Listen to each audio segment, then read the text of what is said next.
Imagine you're in a high-stakes game.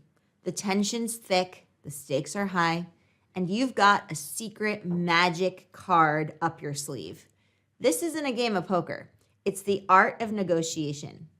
And your ace, well, it's thinner than a playing card and more Italian than a Vespa. It's the Salami Tactic, and it's about to make you a negotiation godfather and godmother. So grab a seat at the family table. We're about to make you an offer you can't refuse.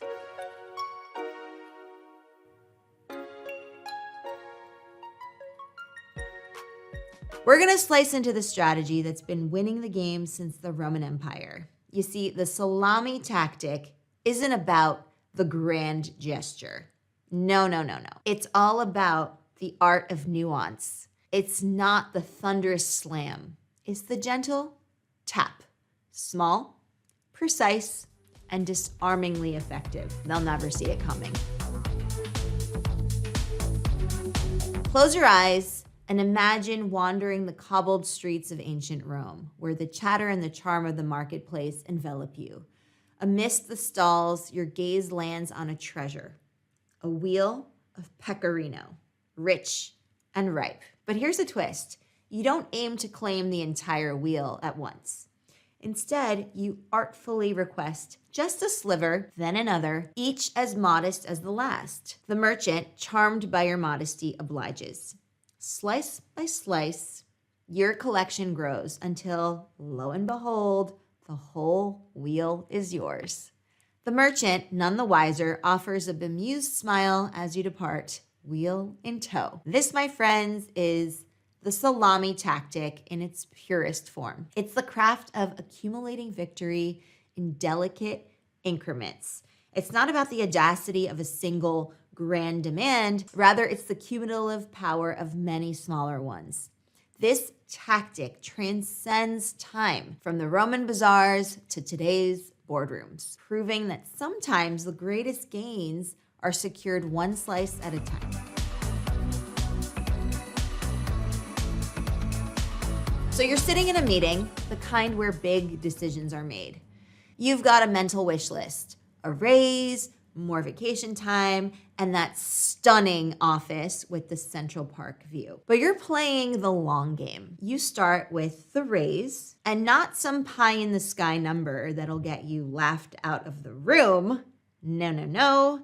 You pitch a raise that's just enough to be tempting, but not enough to break the bank. It's reasonable. It's smart. It's the first slice of the salami. Now, a few months down the line, when you've proven your worth with that new raise, you bring up vacation time. Just think, you say, a few extra days to recharge could really boost my productivity. It's a seed planted, and it's growing. Then, when timing's just right, you make a casual observation.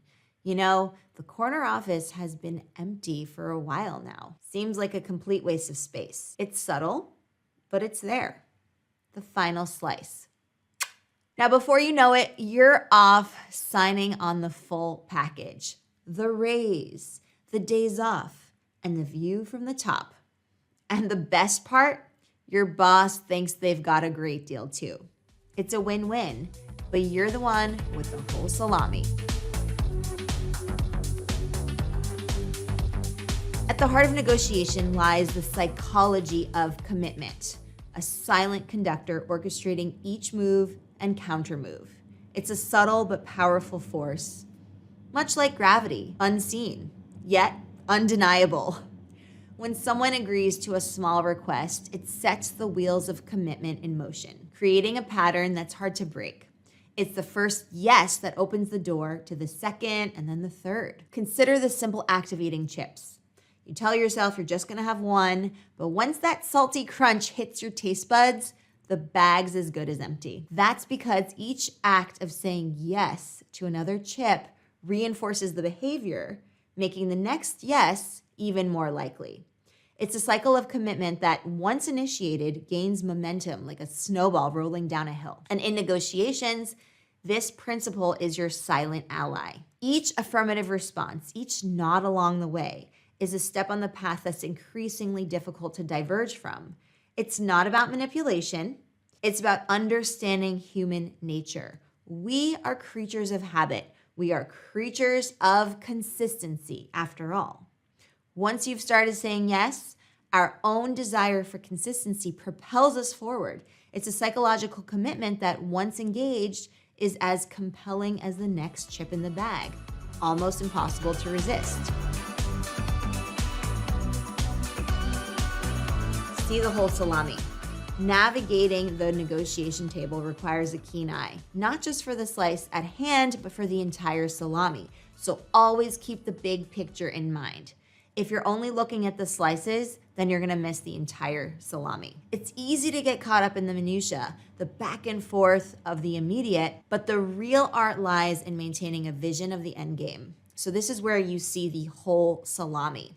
It's about stepping back, looking beyond the present to the future that you're carving out. Each slice, each decision should be a deliberate part of a larger strategy. If you fixate on the individual pieces, you might miss out on the opportunity to secure the entire feast. So always look for the big picture. Ask for the menu. When you feel the negotiation is being diced up, it's time to pause and ask for the menu. This is your moment to clarify the stakes. What are the full terms on the table? What concessions are being made? And what are the trade-offs? When you sense the slice is coming, pause and ask for the full scope. What's the end game? What's this gonna cost you? By understanding the full scope, you're less likely to be nickel and dimed by a series of small concessions that collectively could cost you more than you realize. It's about understanding not just the cost of each slice, but the cumulative cost of the whole salami. And then there's the moment to be the chef. Sometimes you need to take control of the knife, just like a chef. Don't be afraid to slice back with your own series of asks. If you find yourself on the receiving end of the salami tactic, it's time to pick up the knife and start slicing in your favor. Now, this doesn't mean mirroring the tactic slice for slice. Rather, it's about crafting your own series of asks that build towards your ultimate goal. It's a proactive approach. You see the terms, you create the menu, and define the end game. And by doing so, you participate in the negotiation. You're leading it. Being the chef also means knowing when to stop slicing. It's understanding that sometimes the best negotiation is the one where you walk away with less than the whole salami, but exactly what you need. It's about crafting a deal that feels complete, that satisfies your appetite without overindulging.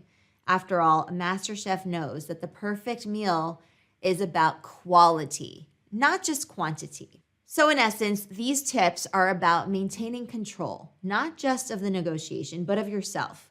It's about strategic foresight, clear communication, and assertive action. By seeing the whole salami and asking for the menu, and then being the chef, you ensure that you're not just another player at the table. You're the one writing the recipes, dictating the flavors, and ultimately savoring the success of a well-negotiated deal. The salami tactic is about subtlety and strategy. It's a dance, and you're the choreographer. So the next time you step into a negotiation arena, remember, it's not about the one big slice. It's about the many small cuts that lead to victory. And remember, the best negotiators are the ones who know that sometimes the most powerful move is to not play the game at all. Keep your goals in sight. And don't settle for less than you deserve. So are you ready to slice your way to success? I bet you are. Stay sharp, stay savvy, and turn those negotiations into your playground. Now, before you click away, let me ask you this. Are you feeling held back by social anxiety? Do you want to boost your career and elevate your social game? Well, then I encourage you to dive into our immersive group coaching program where we tackle these challenges head on, equipping you with the social superpowers and career catapults that you've been searching for. You can think of it as your personal think tank, where you get tailored advice that fits you just right. It's a space where your career questions and your social fluency inquiries meet their answers, and where you can make meaningful connections with people who are leveling up, like you. If you're interested, you can go to academy.explearning.co and join the Executive Communications Lab group coaching plan. And then there's our amazing community. So for those of you who want less of a commitment than the group coaching, but you still want a self-guided yet fully supported journey, then the Explearning Academy plan is your gateway. It's not just your average network. It's not just your average platform. It's more like the family that you choose for your professional life and your social fluency upgrade. A place where you can swap stories, share wins, make meaningful connections, and maybe even find your next big opportunity. It's all about connecting with people who get it because they're right there with you.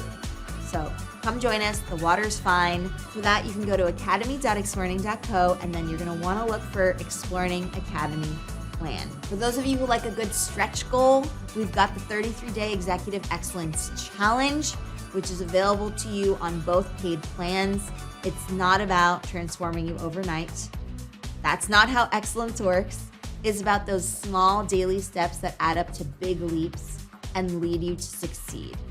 So if this sounds like your kind of challenge, let's get you signed up. That's available to you as soon as you join either paid plan. So if you're ready to take things further, I'm right there with you. Let's make it happen. Check out the links in the description, or you can just hop on over to academy.explearning.co and see for yourself. Thanks for tuning in, and don't forget to hit that like button if you found this lesson helpful. Share your stories in the comments down below. We love hearing from you. And if you haven't already, subscribe to our channel for more insights into the art of communication, social fluency, and executive skills. Until next time, keep reflecting and connecting. Happy exploring, everyone.